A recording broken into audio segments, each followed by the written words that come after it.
তেলাওয়াত করছেন ইয়াসিন ওয়াল কুরআনিল হাকীম ইন্নাকা লামিনাল মুরসালিন। আল্লাহু আকবার। নবীজি যখন তেলাওয়াত শুরু করে দিলেন, কাবা ঘরের সামনে দাঁড়িয়ে দাঁড়িয়ে তেলাওয়াত করে, এবার আবু বকর রাদিয়াল্লাহু তাআলা পাশে দাঁড়িয়ে আছেন। দাঁড়িয়ে দাঁড়িয়ে তেলাওয়াত শুনতে শুনতে এমন এক পর্যায়ে হয়ে গেল, আবু বকর সিদ্দিক রাদিয়াল্লাহু তাআলা আনহু পেরেশান। কি জন্য পেরেশান? তাকিয়ে দেখে ওই যে আবু লাহাবের স্ত্রী উম্মে জামিল দুই হাতে দুটা পাথর নিয়ে আসছে। নাউজুবিল্লাহ পড়েন। দুই হাতে দুটা পাথর নিয়ে আসতেছে। দেখে আবু বকর বুঝতে পারলেন নবীজিকে আজকে পাথর দিয়ে মেরে ফেলবে। এবার বলেন তো, নবীকে কি মারতে পারবে? কথা বলেন, মারতে পারবে? আবু লাহাবের স্ত্রী উম্মে জামিল পাথর নিয়ে যখন সামনে এগোচ্ছে, এমন সময় আবু বকর রাদিয়াল্লাহু তাআলা নবীর দিকে তাকায় আর উম্মে জামিলের দিকে তাকায়। আহারে, মহিলারা যদি পুরুষে মারে এর চেয়ে লজ্জার কি হতে পারে? একজন মহিলা যদি আপনাকে পাথর মারে রাস্তায়, তো লজ্জা বেশি না কম? কথা বলেন, কম না বেশি? ঠিক তদ্রুপ আবু বকর রাদিয়াল্লাহু তাআলা টেনশন করতেছেন, আরে নবীজিকে পাথর মারবে। এমন সময় হযরতে আবু বকর রাদিয়াল্লাহু তাআলা আনহু দেখতেছেন মহিলা পাশে আসছে, আর মহিলা ডেকে ডেকে বলতেছে, এই আবু বকর, মুহাম্মদকে তো দেখতেছিলাম সে কোরআন তেলাওয়াত করছে, দেখলাম তো কাবার সামনে দাঁড়িয়ে আছে, এখন কেন দেখি না? এমন সময় আবু বকর রাদিয়াল্লাহু তাআলা আনহু মুস্কি হেসে দিলেন। আল্লাহু আকবার বলেন। মুস্কি হেসে যে বললেন, ও আল্লাহ, দুনিয়ার কেউ না জানলেও আমি জানি আল্লাহ তুমি তোমার বন্ধুকে বাঁচিয়ে দিয়েছো। কিভাবে? উম্মে জামিল পাথর নিয়ে নবীর সামনে দাঁড়িয়ে বলতেছে, আবু বকর, মুহাম্মদকে তো দেখেছি, এখন দেখি না কেন? সুবহানাল্লাহ। কই গেল? আবু বকর রাদিয়াল্লাহু তাআলা আনহু বলেন, এ উম্মে জামিল, আমি আবু বকর নবীকে দেখি আর তুমি দেখতে পাও না। একে একে করে কতই না কথা বললো। আজকে যদি মুহাম্মদকে পাইতাম, এই পাথর দিয়ে তার মাথাটা ফাটাই দিতাম। বিভিন্ন ধরনের বাজে কথা বলতেছে। বলতে বলতে এক পর্যায়ে চলে গেল। যাওয়ার পর নবী তেলাওয়াত করতেছেন। এমন সময় আবু বকর বললেন, নবী গো, আমি আপনাকে দেখতেছি, আর আপনার দুশমন উম্মে জামিল কেন দেখে না? নবী বললেন, ও আবু বকর, যেই ব্যক্তি আল্লাহর কোরআন তেলাওয়াত করবে, যত শত্রু, বড় শত্রু হোক না কেন, আল্লাহ তাআলা কোরআন তেলাওয়াত করলে আল্লাহ তাআলা ওই কোরআন তেলাওয়াতকারী ব্যক্তির সামনে আর শত্রুর সামনে পর্দা ফেলে দেন। সুবহানাল্লাহ। হিজাবাম মাসতুরা। আল্লাহ বললেন, এই আবু বকর, আমার আল্লাহ বলেন যে হিজাবাম মাসতুরা, শত্রু এবং কোরআন তেলাওয়াতকারীর সামনে আল্লাহ নূরের পর্দা ফেলিয়ে দেন। সুবহানাল্লাহ। এই জন্য সে আমাকে দেখতে পায়। এখন এই কোরআনের তেলাওয়াতটা নবীজি তেলাওয়াত করার কারণে মক্কার সব কাফেরগুলা বলতেছে, আজকে মুহাম্মদের দরবারে যাব না। ঠিক আবু জাহেলও এই পাশ ওই পাশ করতেছে। এমন সময় স্ত্রী বলতেছে, কি ব্যাপার, আপনি মানুষের নেতা, তা আপনি যদি এরকম করেন তাহলে কিভাবে হবে?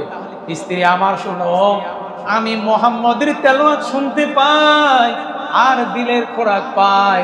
এখন আজকে যদি আমি না যাই, তাহলে আজকে আমার সারা রাত ঘুম হবে না। তাহলে আপনি কিভাবে যাবেন? একটা কারণ, আজকে আমি সমস্ত মক্কার যারা আমার বন্ধু রয়েছে, সাথী সঙ্গী রয়েছে, তাদেরকে বলেছি আর যাবা না, তারা যাবে না। আমি আজকে একাই কোরআনের মজা নেব। সুবহানাল্লাহ। এই কথা চিন্তা করে আবু জাহেল ঘর থেকে এক পা দুই পা করে কাবা ঘরের সামনে গেছে। আল্লাহু আকবার বলে।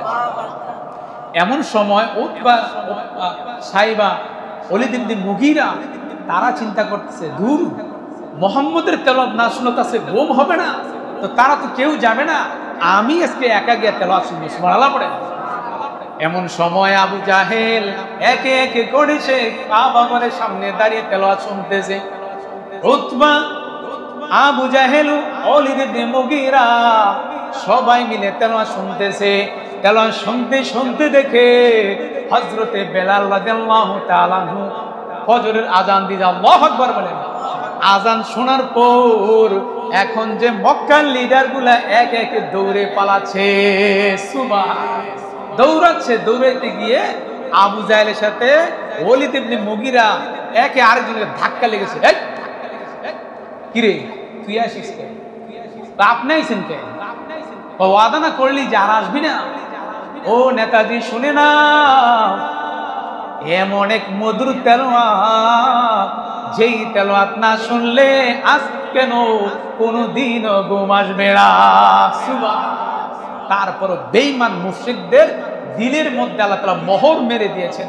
ইখাদিউনাল্লাহা ওয়াল্লাযিনা আমানু ওয়া মা ইয়াখদাউনা ইল্লা আনফুসাহুম ওয়া মা ইয়াশউরুন। আল্লাহ তাআলা বলেন তাদের মোহর, তাদের দিলের মধ্যে মোহর মেরে দিয়েছি।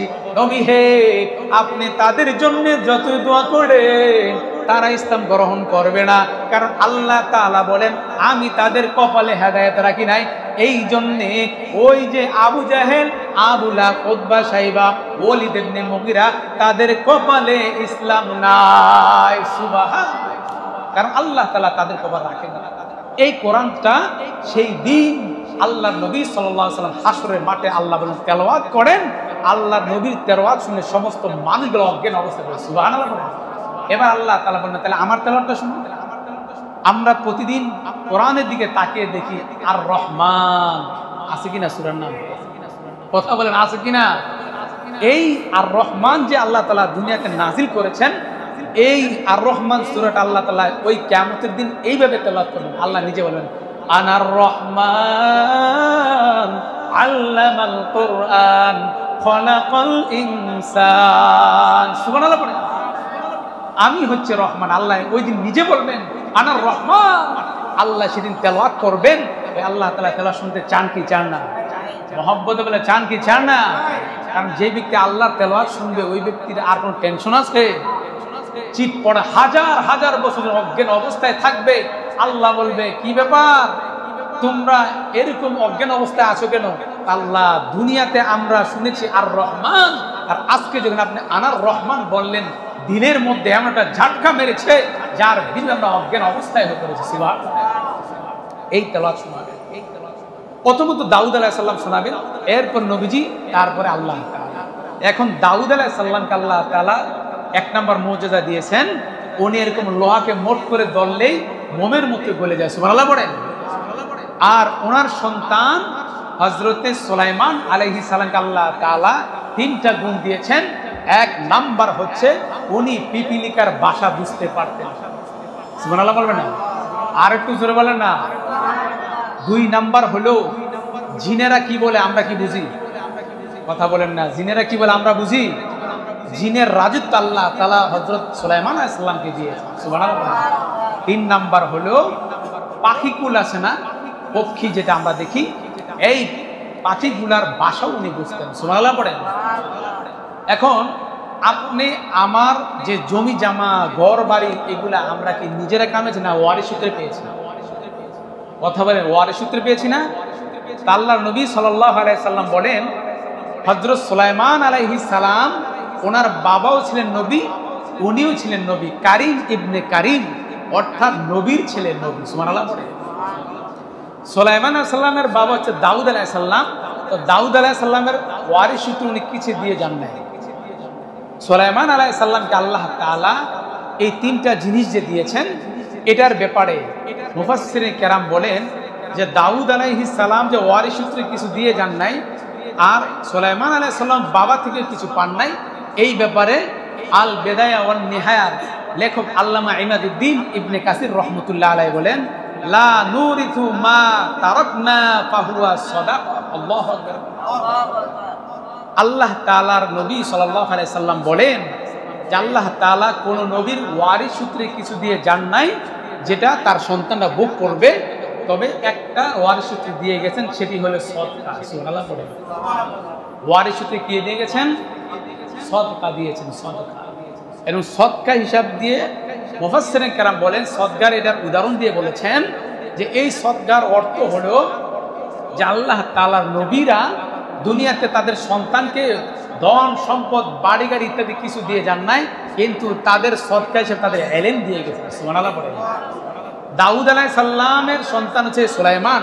তো সুলাইমান আলাইহিস সালামের যে জ্ঞান ছিল, ওনার বাবা দাউদ আলাইহিস সালাম ওনাকে 13 বছর বয়সে এমন এক জ্ঞানী পেয়েছেন যে সুলাইমান আলাইহিস সালামকে আল্লাহ তাআলা হিকমত দান করেন। সুবহানাল্লাহ পড়ে। বাবা বলে, কি ব্যাপার, আমার সন্তান এত জ্ঞানী কিভাবে হলো? তখন চিন্তা করে দেখলেন যে আল্লাহ তাআলা দাউদ আলাইহিস সালামকে নবী বানিয়েছেন আর ওনার সন্তান সুলাইমানকে নবী বানিয়েছেন। এই জন্য আল্লাহ তাআলা সুলাইমান আলাইহিস সালামকেও 13 বছর বয়সে ওনাকে মহা জ্ঞানী বানিয়েছেন। এই সুলাইমান আলাইহিস সালাম উনি রাস্তা দিয়ে একদিন যাচ্ছেন, যাওয়ার পথে দেখে চড়ুই পাখি, এই যে আমাদের চোখের সামনে যে চড়ুই পাখি উড়াউড়ি করে, এই চড়ুই পাখি কিচিরি মিচিরি করে যে ডাকে, এটার ভাষা আপনি আমি বুঝি, বুঝেন না আমার কথা? বুঝি। তো সুলাইমান আলাইহিস সালাম মানুষ, জিন এবং পাখি একসঙ্গে নিয়ে উনি যাচ্ছেন। যাওয়ার সময় পথিমধ্যে দেখে যে পুরুষ চড়ুই পাখি আর মহিলা চড়ুই পাখি দুইজনে এক ওদিয়া অর্থাৎ একটা উঁচু জায়গার মধ্যে বসে আছে। তো বসা অবস্থায় এমন সময় পুরুষ চড়ুই পাখিটা বারবার মহিলার পাশ দিয়ে এরকম ঘুরতেছে। আল্লাহু আকবার বলবেন না? আচ্ছা, আপনি আমি যদি দেখি এটার ভাষা কোনো বুঝবো? ও ভাই বলেন না কেন, বুঝবো? এই জ্ঞান তো আল্লাহ তাআলা আমাদেরকে দেন নাই। সুলাইমান আলাইহিস সালাম উনি কি করলেন? উনি দেখতেছেন যে চড়ুই পাখি যে পুরুষ রয়েছে বেটা, সে মহিলার পাশে ঘুরতেছে আর কিচিরি মিচির করে বলতেছে। এখন সুলাইমান আলাইহিস সালাম তার জাতিদেরকে বলতেছে, এই আমার জাতিরা শোনো, এই চড়ুই পাখি মহিলার কাছে পুরুষটা কি বলতেছে জানো? কই না। তখন বললেন যে এই চড়ুই পাখি পুরুষটা বলতেছে যে আমি তোমাকে বিবাহ করতে চাই। সুবহানাল্লাহ পড়ে। এই জ্ঞানটা দিয়েছেন কে? মহব্বতে বলেন কে?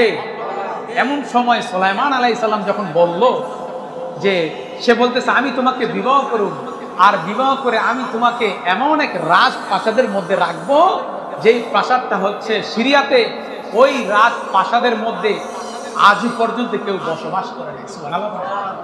আমাদের দেশের চড়ুই পাখি মনে হয় বাড়ির 5 তলায় থাকে। কি মনে হয় আপনাদের?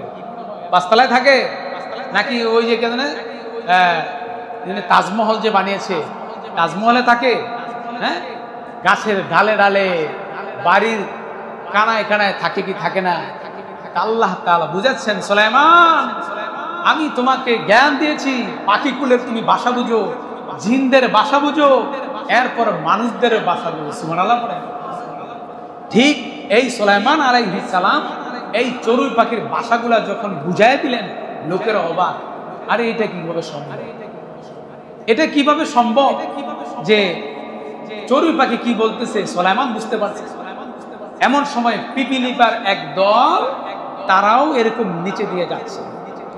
যাওয়ার সময় সুলাইমান আলাইহিস সালামের যে ওনার যে উড়জাহাজের মতো যে আমরা যে প্লেন দিয়ে এখন চলি, আল্লাহ তাআলা ওনাকে এমন একটা কাঠ দান করেছে, কাঠ, নৌকার মতো একটা কাঠ, এই কাঠ দিয়েছেন। এই কাঠের মধ্যে যখন উনি বসতেন, ইঞ্জিল ছাড়াই আল্লাহ তাআলা তেল ছাড়াই এটাকে উড়াই নিয়ে যেতেন। সুবহানাল্লাহ। কিভাবে উড়াই নিতেন? সুলাইমান আলাইহিস সালাম যখন ওনার সৈন্যবাহিনী নিয়ে যখন এই কাঠের মধ্যে বসতেন, আল্লাহ তাআলা 1 ঘন্টার মধ্যে 2 দিনের সফর করলে যে পরিমাণ জায়গা যেতে পারে, আল্লাহ তাআলা সেই পরিমাণ জায়গা অতিক্রম করায় দেন। সুবহানাল্লাহ। এটা করেছেন কে? আর আমরা গাড়ির মধ্যে তেল দেই, মোবিল দেই, এরপরে গ্যাস দেই, না দিলে আছে কি আছে না? এখান থেকে যদি কক্সবাজার যাই, তো কক্সবাজার যাইতে গেলে জায়গায় জায়গায় তেল নাই। ও ভাই কি হয়েছে আপনার? ও ভাই তেল নাই তো যাও কেন? আছে কি আছে না? হ্যাঁ, যাত্রীরা বিরক্তি বোধ করে।